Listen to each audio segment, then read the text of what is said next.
एक बार की बात है, एक गांव में दशरथ मांझी नाम के एक व्यक्ति रहते थे। दशरथ मांझी जिस गांव में रहते थे वहां से पास के कस्बे में जाने के लिए एक पूरे पहाड़ को पार करना पड़ता था और उस पहाड़ के पूरे चक्कर लगाने के बाद ही दूसरी तरफ पहुंचा जा सकता था। उस गांव के लोगों की छोटी सी भी जरूरत उस पहाड़ को पार करने के बाद ही पूरी होती थी। एक दिन दशरथ मांझी उस पहाड़ी के इलाके में कुछ काम कर रहे थे और रोज की ही तरह उनकी पत्नी फाल्गुनी देवी उन्हें दोपहर में खाना देने जा रही थी।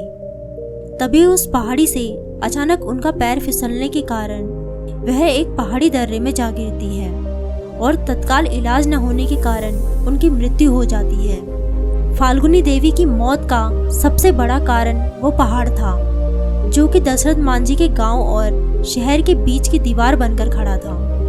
इसी पहाड़ को पार करते समय फाल्गुनी की मृत्यु हो गई।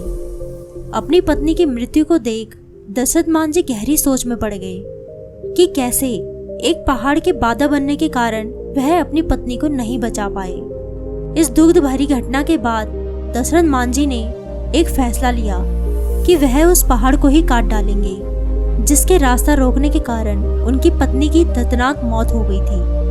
इसके बाद वह एक छोटी सी छेनी और एक हथौड़ी लेकर पहाड़ को तोड़ने में लग गए। लेकिन जब गांव वालों ने उन्हें देखा कि वो एक छोटी सी छेनी और हथौड़ी से पहाड़ को तोड़ने में लग गए तो गांव वाले उन पर हंसने लगे और उनका मजाक बनाने लगे।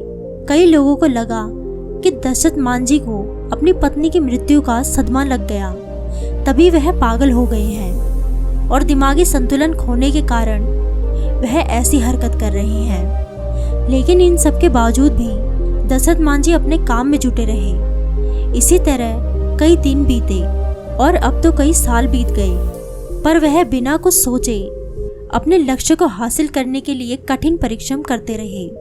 उनका लक्ष्य था उस पहाड़ को काटकर रास्ता बना देना, ताकि जो घटना उनके साथ हुई वो फिर किसी और गांव के सदस्य के साथ ना हो। उन्होंने अपने दृढ़ संकल्प और बुलंद इरादों का परिचय देते हुए लगातार 22 साल की कठिन परिश्रम और मेहनत के बाद पहाड़ में 360 फुट लंबा, 25 फीट गहरा, 30 फीट चौड़ा रास्ता बनाया और दशरथ मांझी अपने लक्ष्य में कामयाब हुए। दशरथ मांझी जी का जीवन उन लाखों छात्रों के लिए एक मिसाल है जो आज के इस कठिन दौर में सरकारी नौकरी के लिए मेहनत करते हैं। जिस प्रकार दशरथ मांझी जी को पहाड़ काटने में 22 साल लग गए, फिर भी उन्होंने कभी हार नहीं मानी और बिना निराश हुए वह अपने लक्ष्य को प्राप्त करने के लिए उन्होंने दृढ़ संकल्प के साथ में कड़ी मेहनत की और अंत में सफलता प्राप्त की। ठीक उसी प्रकार आप जीवन में कभी हार न माने और निराश न हो सकता है आपको भी समय लगे, पर आपको भी सफलता जरूर मिलेगी। वह एक शानदार पल होगा।